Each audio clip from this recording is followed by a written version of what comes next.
ఏందో ఈరోజు ప్రజలకు చెప్పాల్సినటువంటి అవసరం ఉంది. ముఖ్యమంత్రి గారైతే మరి బయటకు వచ్చి ఏదో చారిత్రక ఒప్పందం చేసుకుందామని సంబరాలు చేసుకుంటా ఉన్నారు. ఇప్పుడు ఒకవైపు ఏమో రాష్ట్రంలో ఏం జరుగుతూ ఉంది, తెలంగాణ ప్రయోజనాలకు తీవ్ర విఘాతం కలిగించే విధంగా కర్ణాటక రాష్ట్రము తుంగభద్ర ప్రాజెక్టుకు దిగువన ఆర్డిఎస్ ఎగువన 35 టీఎంసీల వినియోగంతో నవేలి రిజర్వాయర్ ఒకటి నిర్మాణానికి కర్ణాటక పూనుకున్నది.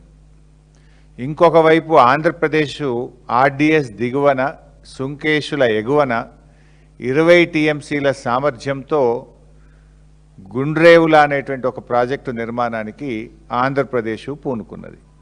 అది 35, ఇది 20, అంటే 55 టీఎంసీల నిల్వ సామర్థ్యంతో అటు కర్ణాటక ఇటు ఆంధ్రప్రదేశ్ 2 ప్రాజెక్టులకు రూపకల్పన చేసింది.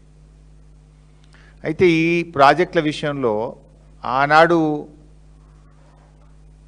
బ్రిజేష్ కుమార్ ట్రిబ్యునల్ ముందు కూడా వాదనలు జరిగినాయి. వాదనలు జరిగితే బ్రిజేష్ కుమార్ ట్రిబ్యునల్ చాలా స్పష్టంగా చెప్పింది.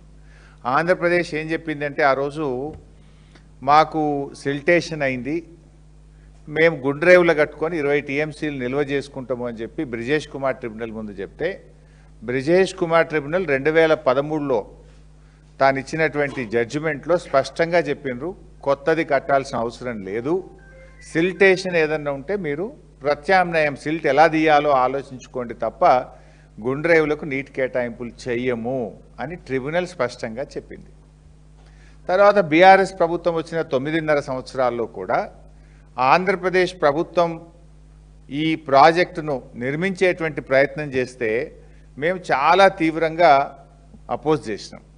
ఆ గుండ్రేవుల ప్రాజెక్టు ఆ రోజు తెలంగాణ రాష్ట్ర ప్రభుత్వ తీవ్రంగా అయినటువంటి నిరసన చెప్పడం ద్వారా, మేము అపోజ్ చేయడం ద్వారా, అన్ని ఫోరమ్స్లో రైజ్ చేయడం ద్వారా అది కోల్డ్ స్టోరేజ్లోకి పోయింది. కానీ ఇప్పుడు తమ అనుయాయుడే ఇక్కడ రాష్ట్ర ముఖ్యమంత్రిగా ఉన్నాడు, నా శిష్యుడే ఇక్కడ ముఖ్యమంత్రి ఉన్నాడని చెప్పి మళ్ళీ ఇప్పుడు గుండ్రేవులను తెరపైకి తెచ్చినారు.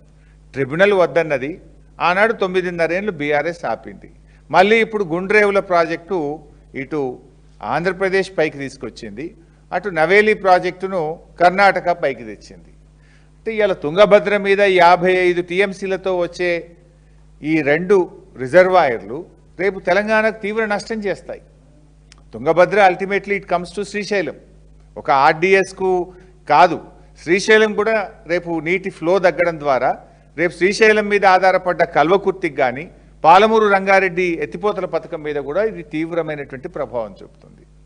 మరి ముఖ్యమంత్రి గారు మేము చాలా గొప్ప ఒప్పందం చేసుకున్నాము, ఎవరిని లోపల రానియలేదు, ఆఫీసర్లందరినీ బయటనే కూర్చోబెట్టినాము, ఉత్తమ్ కుమార్ రెడ్డిని కూడా బయట కూర్చోబెట్టినాము, లోపల 3 ముఖ్యమంత్రులము, కేంద్ర జలవనరుల శాఖ కార్యదర్శి కాంతారావు గారు, 4 కూర్చున్నాము అన్నారు. సరే, కాంతారావు ఎవరు? ఆయన ఆంధ్రప్రదేశ్ ఆరిజిన్, ఆంధ్రప్రదేశ్ రాష్ట్రంతో అనుబంధం ఉన్న వ్యక్తి.